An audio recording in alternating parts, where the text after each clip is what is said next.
നെഞ്ചുവേദന അനുഭവപ്പെട്ട് ചികിത്സ തേടിയ രോഗി കടലുണ്ടി കോട്ടക്കടവ് TMH ആശുപത്രിയിൽ മരിക്കാനിടയായ സംഭവത്തിൽ പ്രതി പിടിയിൽ. MBBS ബിരുദമില്ലാതെ RMO ആയി ജോലി ചെയ്ത അബു എബ്രഹാം ലൂക്കിനെ ഫറോക്ക് പോലീസാണ് കസ്റ്റഡിയിലെടുത്തത്. സംഭവത്തിൽ പിഴവ് സംഭവിച്ചെന്ന് ആശുപത്രി അധികൃതർ സമ്മതിച്ചിരുന്നു.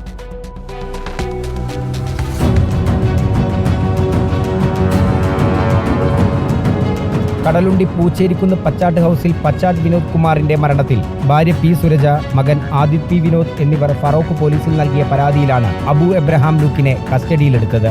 തിരുവല്ല സ്വദേശിയായ അബു എബ്രഹാം ലൂക്ക് MBBS ബിരുദമില്ലാതെ 5 വർഷമായി ഈ ആശുപത്രിയിൽ RMOയായി ജോലി ചെയ്തു വരികയാണ്. ഈ മാസം 23-ന് പുലർച്ചെ 4:30-യോടെ കടുത്ത നെഞ്ചുവേദനയെ തുടർന്നാണ് വിനോദ് കുമാറിനെ TMH ഹോസ്പിറ്റലിൽ പ്രവേശിപ്പിച്ചത്. പ്രാഥമിക ചികിത്സ നൽകാതെ രക്തപരിശോധനയും ECGയും നിർദ്ദേശിക്കുകയും അരമണിക്കൂറിനകം വിനോദ് കുമാറിന് മരണം സംഭവിക്കുകയുമായിരുന്നു. ചികിത്സയിലെ സംശയത്തെ തുടർന്ന് മരിച്ച വിനോദ് കുമാറിന്റെ മകനും PG ഡോക്ടറുമായ അശ്വിൻ P. വിനോദും സുഹൃത്തുക്കളും നടത്തിയ അന്വേഷണത്തിലാണ് അബു എബ്രഹാം ലൂക്ക് MBBS ബിരുദമില്ലാത്ത ആളാണെന്ന് വ്യക്തമായത്. അപ്പോൾ അന്നൊന്നും ഞങ്ങൾക്ക് ഇത് അറിയാൻ കഴിഞ്ഞിട്ടില്ല. ഇപ്പോൾ 4-5 ദിവസം കഴിഞ്ഞിട്ട് വീട്ടിൽ വേറെ ഒരു മെഡിക്കൽ എമർജൻസി ആയിട്ട് ഒരാളെ കൊണ്ടുപോയപ്പോൾ അപ്പോഴാണ് എൻ്റെ വൈഫ് ഇത് നോട്ടീസ് ചെയ്യണത്. അങ്ങനെ ഒരു വ്യക്തിയുടെ പേരവിടെ ഡോക്ടേഴ്സ് ലിസ്റ്റിൽ ആ പേര് കണ്ടപ്പോൾ അബു എബ്രഹാം ലൂക്ക് ഇവിടെ കോളേജിൽ പഠിച്ചതാണ്. അപ്പോൾ അങ്ങനെ കോളേജിലൊക്കെ വിളിച്ച് അന്വേഷിച്ച സമയത്ത് ഇദ്ദേഹം കഴിഞ്ഞ 2011 MBBS കയറിയിട്ട് ഇതുവരെ പാസ്സായിട്ടില്ല, സെക്കൻഡ് ഇയർ പാസ്സായിട്ടില്ല എന്നങ്ങനെ അറിയാൻ കഴിഞ്ഞു. അപ്പം അങ്ങനെ പിന്നെ കൂടുതൽ അന്വേഷിച്ചപ്പോൾ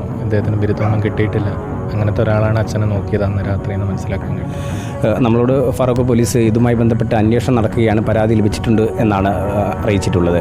ഏതായാലും വലിയ ഗുരുതരമായ വീഴ്ചയാണ് ഈ സ്വകാര്യ ആശുപത്രിയുടെ ഭാഗത്തു നിന്നും ഉണ്ടായിരിക്കുന്നത്. വീഡിയോ ജേർണലിസ്റ്റ് സുബൈർ ഫൈസിക്കൊപ്പം MM രാഗേഷ്, റിപ്പോർട്ടർ, കോഴിക്കോട്.